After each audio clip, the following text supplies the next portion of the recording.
messieurs, bonsoir et merci de suivre le 20h de la télévision du Burkina. À la une de l'actualité ce soir, de nouvelles plateformes économiques dans la capitale économique. La Chambre de commerce et d'industrie a présenté 2 de ses projets phares au Premier ministre, le chef du gouvernement qui a parlé affaires avec les opérateurs économiques de la ville de Sia. Le point à suivre dans quelques instants.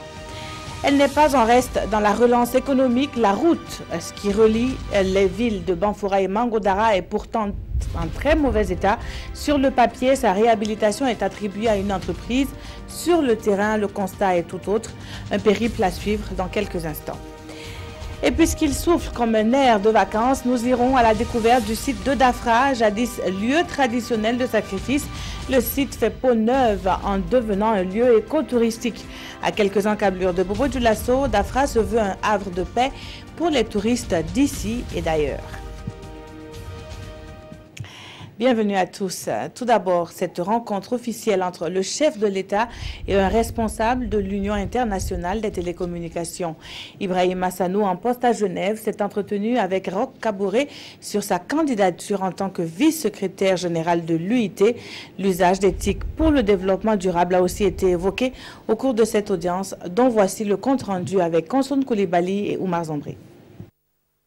Le directeur du Bureau de développement des télécommunications de l'Union internationale des télécommunications UIT dans les locaux de Kosiam, accompagné par la ministre en charge des télécommunications, Brahim Hassanou, est venu discuter de l'utilisation des TIC, les technologies de l'information et de la communication pour le développement durable, notamment dans la e-santé, e-éducation, etc. L'UIT est en train de mettre en œuvre ici un projet de cancer du col de l'utérus, qui est l'utilisation du mobile pour que les femmes puissent être sensibilisées à venir se faire dépister du cancer du col de l'utérus. Profitant de cette occasion, Brahim Hassanou est aussi venu dire merci au chef de l'État, Roch Christian Kaboré, pour son appui à sa désignation en tant que candidat au poste de vice-secrétaire de l'UIT. Cette candidature, le président du FASO l'a fait endosser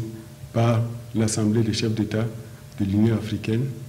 C'est donc devenu maintenant, grâce au président du FASO, une candidature africaine et je suis très fier de pouvoir représenter le Burkina Faso et l'Afrique dans cette compétition pour le poste de vice-secrétaire général. Les élections à ce poste se tiennent dans un an à peu près.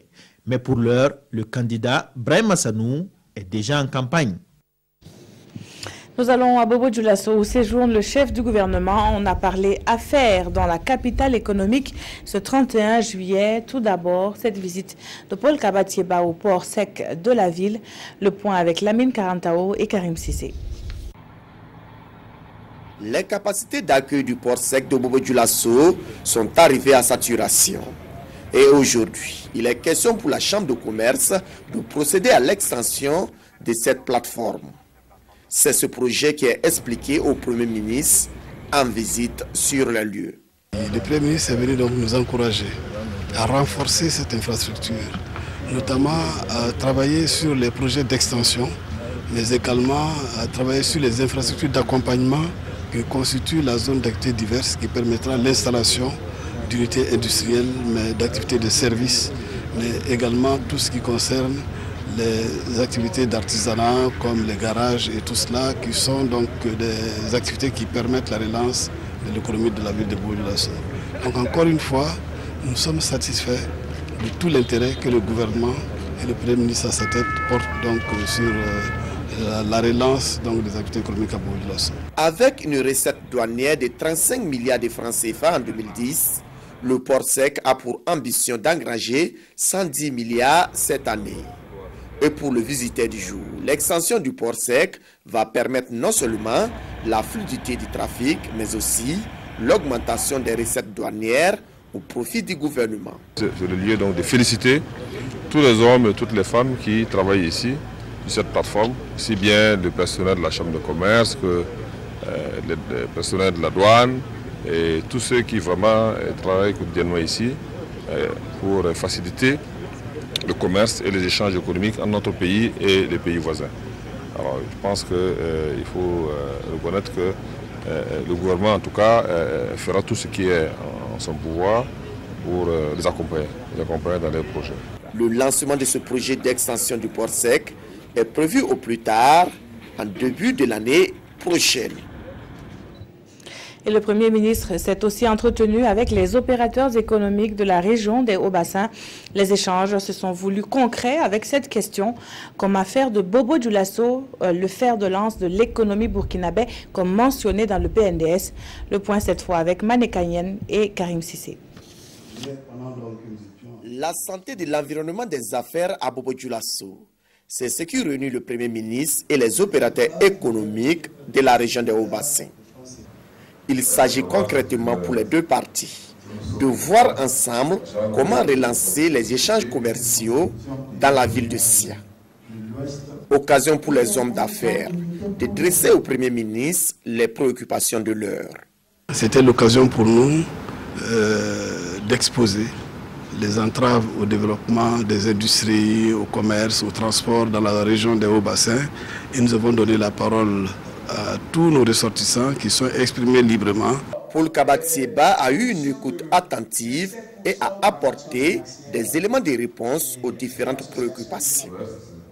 Il a aussi rassuré les opérateurs économiques de l'engagement du gouvernement à leur côté.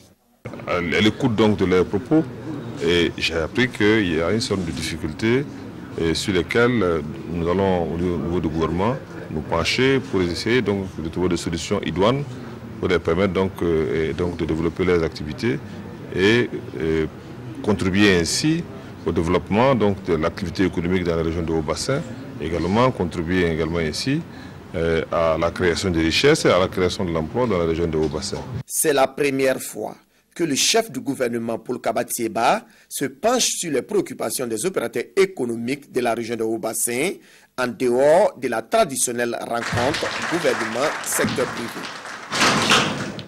Et puis le Premier ministre était également à Gawa qui va abriter, vous le savez, la commémoration du 11 décembre prochain.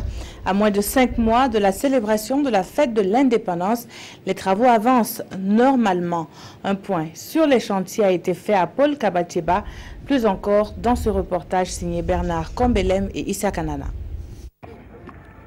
Le Premier ministre Paul Kabatsieba sur les chantiers du 11 décembre Gawa 2017. Du site de construction des logements, les voiries, la place du nouveau marché de Gawa, en passant par la salle polyvalente, l'axe de défilé, le chef du gouvernement a pu constater de visu l'état d'avancement des travaux. Des travaux qui sont à un taux moyen d'exécution compris entre 5 et 35%, satisfaisant selon Paul Kabatsieba. Le taux d'exécution physique aujourd'hui est conforme à ce qui a été prévu dans les dispositions contractuelles. Il y a certains chantiers qui sont légèrement en retard par rapport à ce qui a été attendu par rapport aux dispositions contractuelles. Il n'y a pas à s'alarmer pour l'instant. Aujourd'hui, le taux d'exécution physique devrait être en moyenne autour de 30%. Il y en a qui sont au-dessus de taux d'exécution physique, il y en a qui sont en dessous.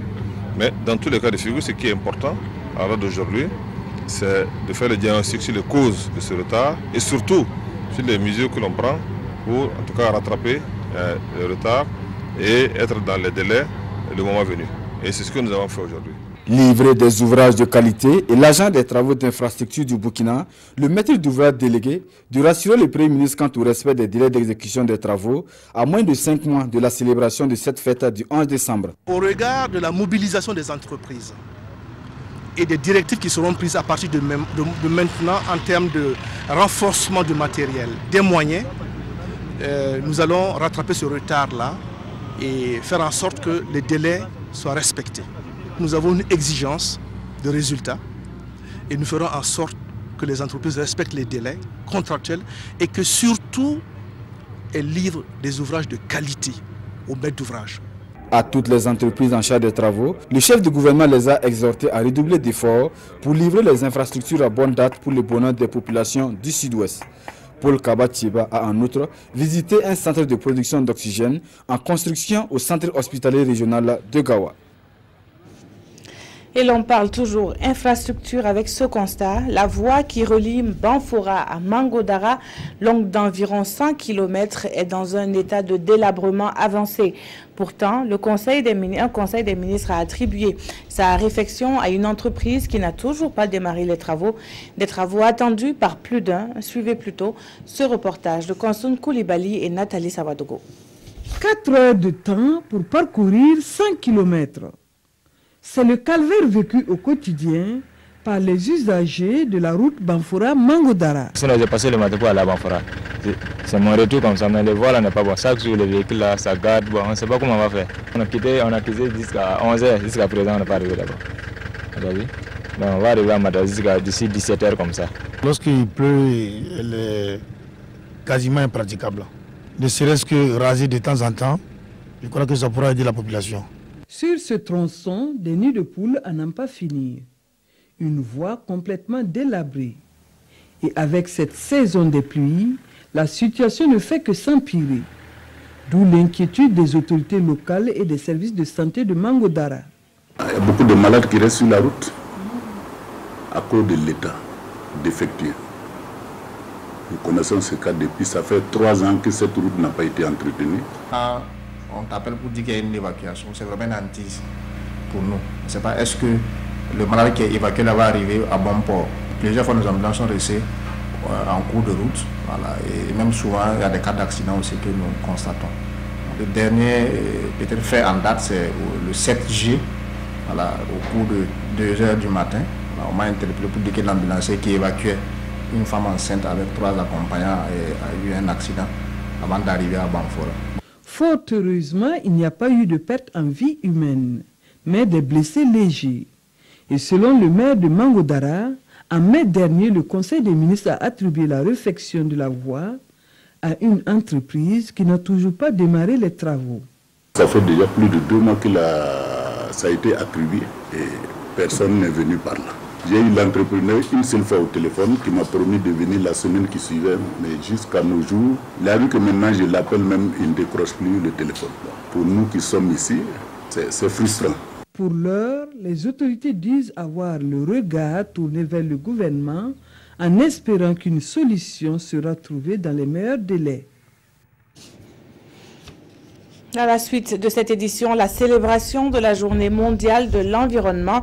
Et nous repartons à Gawa où la cérémonie officielle a drainé autorités et experts du domaine. Les enjeux environnementaux dans le développement socio-économique et culturel étaient au centre de cette journée mondiale que nous comptent Justin Karambiri et Aboubakar Traoré. La Journée mondiale de l'environnement, célébrée en différé ici à Gawa, est une halte pour examiner l'état de notre environnement afin de proposer des solutions pour sa préservation. Les problèmes majeurs d'environnement auxquels le pays fait face. Il s'agit essentiellement de la dégradation des terres, de la perte de la biodiversité, de la dégradation du potentiel des ressources en eau, des changements climatiques, de la pollution, des catastrophes naturelles et des problèmes environnementaux urbains. Une situation imputable en partie à l'action de l'homme.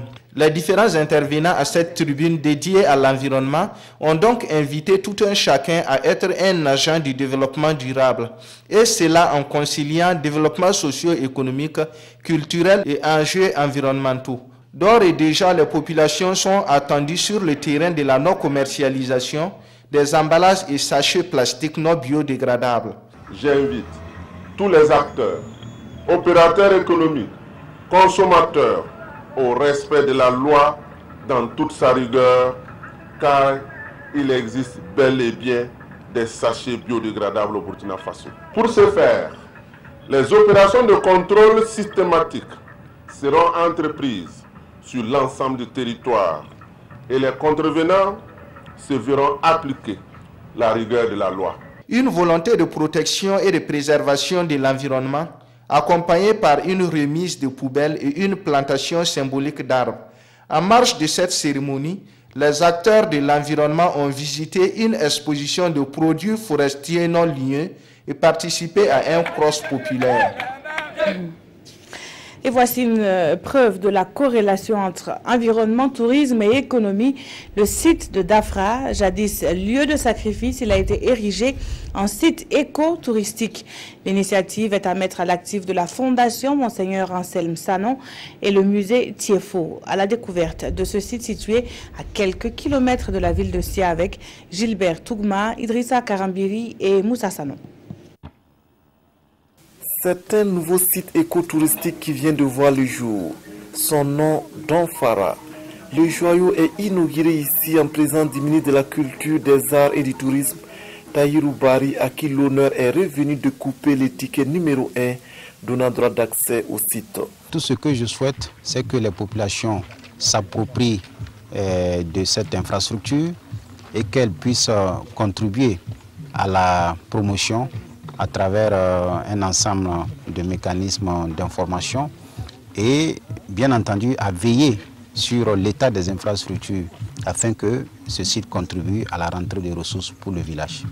Des aires de repos, un parking et des appartements, voici entre autres les conforts que Donfara offre. Un projet culturel, touristique et environnemental ambitieux. Nous le disons et le chef de l'État l'a dit à travers la politique d'une économie verte, que l'environnement reste la seule opportunité pour les pays africains en termes de création d'emplois et en termes de création de revenus pour les populations. Aujourd'hui, c'est un site naturel, bien aménagé. Tu peux engendrer bien sûr des ressources pour les populations, mais également pour nous, ministère de l'Environnement, d'avoir la conservation de ces sites pour les générations futures. Ce site touristique de Donfara est un projet porté par la Fondation Monseigneur Anselme Titiama Sanon et le musée Tiefo de Kwakwale. Un projet qui bénéficie du soutien financier de l'ambassade d'Allemagne au Burkina. Restons encore à Bobo-Dioulasso pour parler d'une formation qui a intéressé les aviculteurs. Ils sont édifiés sur la biosécurité. Et pour ce faire, des modules adaptés ont été mis en œuvre par la Société burkinabé de production animale. Précision signée Momoni Wanga et Moussa Sanon. Le monde avicole de Bobo-Dioulasso à l'école des bonnes pratiques. L'initiative est de la Sobupra, la Société burkinabé de production animale, qui entend ici outiller les participants sur les questions de biosécurité. La biosécurité, simplement parce que, en réalité, il y a moins de choses à payer dans les mesures de biosécurité. Elle ne sera pas, les mesures qu'on va voir seront des petites astuces, c'est du bon sens, c'est des pratiques quotidiennes.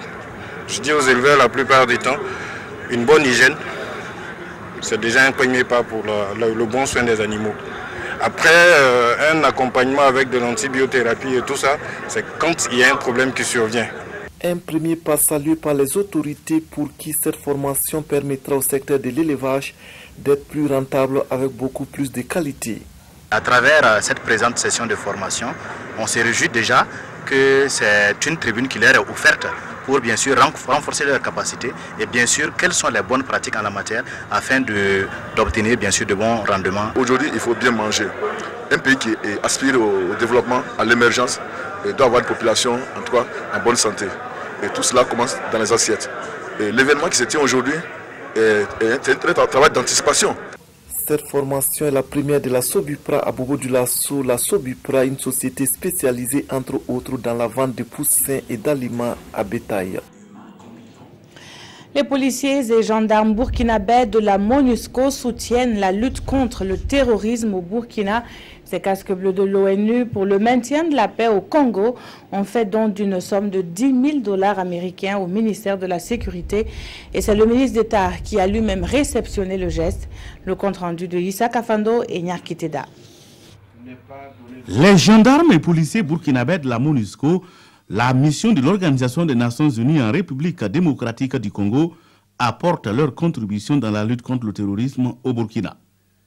En donnant cette enveloppe d'environ 5 millions de francs CFA au profit du ministère de la Sécurité, ils donnent un signal fort et répondent à l'appel lancé par le premier responsable de ce département à toute bonne volonté pour aider à lutter contre ces phénomènes. Nous sommes des Burkinabés qui sont à l'extérieur et nous suivons avec grand intérêt et attentivement ce qui se passe au pays. C'est ainsi que nous sommes vus et nous avons à l'unanimité, nous avons convenu de faire un geste symbolique au ministère de la Sécurité qui se bat. Pour le ministre Simon Compaoré, ces gestes arrivent à point nommé et va être utilisé pour le bien-être des populations. Que des compatriotes, une trentaine, résidant actuellement au Congo, et dans le cadre des missions donc, de l'ONU, ont décidé de faire un geste pour que nous puissions apporter un plus dans notre combat contre le terrorisme, contre l'insécurité au Burkina Faso. Voilà, je voulais vous dire en tout cas merci beaucoup et dire merci à ces agents qui sont au Congo. Les donateurs du jour sont au nombre de 30, dont 19 policiers et 11 gendarmes burkinabés présents en République démocratique du Congo. La mission de l'Organisation des Nations Unies y est installée depuis 1999 pour la protection des populations. Les Marocains du Burkina ont célébré le 18e anniversaire de l'accession du roi Mohamed VI au trône. Les autorités burkinabées étaient aux côtés de la communauté marocaine pour partager ce moment. L'occasion était belle pour évoquer la coopération entre le Burkina et le royaume chérifien. Boum Ernest Ebier. Réunis à la résidence de l'ambassadeur, ces Marocains fêtent le 18e anniversaire de l'accession au trône du roi Mohamed VI, signe d'attachement du peuple au roi. Elle sert à commémorer une date très importante dans l'histoire du Maroc depuis de longs siècles, c'est-à-dire c'est la date de l'accession de Sa Majesté le roi au trône, sur le trône de ses ancêtres. Et chaque année, à la même date, vous avez remarqué que nous sommes dimanche aujourd'hui, mais c'est le 30 juillet, chaque année, nous commémorons et nous fêtons cette occasion très importante au cœur de tous les Marocains. Pour magnifier les liens d'amitié et de coopération qui existent entre le Burkina et le Maroc, le ministre de la Sécurité a représenté la partie burkinabé. Je leur souhaite une bonne fête, longévité au roi et que nous continuons à garder ces bonnes relations pour le bien-être des populations du Maroc et du Burkina. Nous avons projeté de faire un certain nombre de choses ensemble et je crois que ce qu'il vient de dire tout à l'heure, la commission qui va être relancée, commission mixte de coopération entre le Royaume et le Burkina, va permettre d'inclure l'ensemble de ces questions-là et nous permettre de bien partager, parce que la question sécuritaire, elle est aussi bien au Maroc qu'au Burkina, des questions importantes. L'ensemble des corps diplomatiques des différents pays présents au Burkina sont venus aussi témoigner leur amitié et solidarité à cette fête du trône. À l'étranger, le groupe État islamique joue le tout pour le tout en Syrie. Dans son bastion de Raqqa, les combats se poursuivent avec les forces démocratiques syriennes. Cette alliance de combattants soutenue par les États-Unis sont parvenus à chasser l'œil de la moitié de la ville nord du pays de la Syrie. L'État islamique est encerclé dans son fief syrien de Raqqa et les djihadistes multiplient les contre-attaques face à la poussée des forces démocratiques syriennes.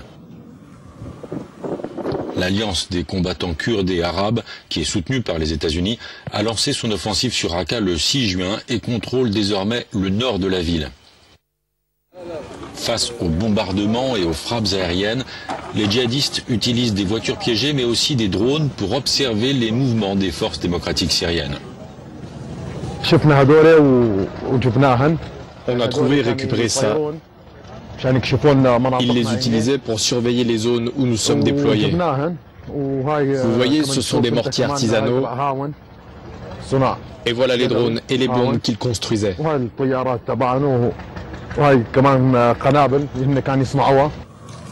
L'État islamique s'était emparé de Raqqa en 2014. On estime entre 20 et 50 000 les civils encore pris au piège dans la ville. Et puis le succès du nouvel essai de tir de missiles intercontinental par la Corée du Nord ravive les tensions diplomatiques en cours avec les États-Unis. Les États-Unis et le Japon qui se sont inquiétés de la menace sérieuse et grandissante que représente la Corée du Nord. Et les deux dirigeants se sont engagés à accroître la pression économique et diplomatique. 48 heures après le lancement par la Corée du Nord d'un engin balistique en mer du Japon, les États-Unis ont testé avec succès l'interception d'un missile lancé ce dimanche d'un avion cargo au-dessus du Pacifique. Les États-Unis, la Corée du Sud et le Japon avaient déjà mené samedi des exercices militaires conjoints. Sur son compte Twitter, la représentante de Washington aux Nations Unies écrit que le temps des discussions sur la Corée du Nord est terminé. La Chine sait ce qu'elle doit faire. Tokyo et Séoul doivent augmenter la pression et la solution sera internationale, dit-elle. De son côté, le ministère nord-coréen des Affaires étrangères menace de représailles les États-Unis dans le cas où Washington décidait de mettre en place de nouvelles sanctions. Le leader nord-coréen assure que désormais les États-Unis sont à portée de tir n'importe où et n'importe quand. Certains experts sud-coréens donnent raison à Kim Jong-un, estimant que les missiles nord-coréens pourraient avoir une portée de 10 000 km et être en mesure d'atteindre New York et Washington. Les quotidiens nationaux ont diversement apprécié le congrès du parent achevé hier à Ouagadougou. Le divorce entre le fondateur du parti et l'actuel ministre de la Culture est désormais consommé. La revue de la presse est avec Abdoul Rasmané Zongo. Tahirou Bari tombe de son perchoir présidentiel du parent, commandent certains quotidiens, ainsi que 3 de ses lieutenants, son père spirituel, avec sa casquette légendaire pour ne pas le nommer, Laurent Bado, en est le tombeur. D'où la une de l'Obs, la famille politique se déchire. Selon que vous aimez les mots ou raffolez les images ou photos, le contraste est pour le moins saisissant. Le pays saisit la balle de l'Obs au bon et renchérit. C'est un conflit ouvert entre Laurent Bado et Tahirou Bari, et pour cause, le torchon continue de brûler entre le professeur et l'étudiant, entre le père et l'enfant, c'est selon. Une rafale de griefs détaille l'Obs, provenant des anti-Tahirou, s'abat sur les frêles épaules de Tahirou, dont la patrimonialisation du parti, la boulimie du pouvoir, la personnification, l'opacité financière, l'indiscipline. Les pro-Tahirou, eux, argumentent-ils, crient à un débarquement illégal car le mandat de l'ex-désormais président finit en 2019. En attendant, Michel Béré, figure peu connue, remarque Sidouaya, vis-à-vis de la scène politique, tient désormais les manettes du parent. Après donc l'éjection du juriste Tahirou Bari, complète aujourd'hui au Faso, c'est Michel Béré, vous avez entendu plus haut, qui a été élu président. Il est ingénieur en électronique et en génie logiciel. C'est à lui d'user de ce génie ou de son génie afin de ressusciter le parent ou tout au plus de lui administrer des soins intensifs. Merci d'avoir suivi ce journal qui s'achève. Très bonne suite de programmes sur la télévision du Burkina.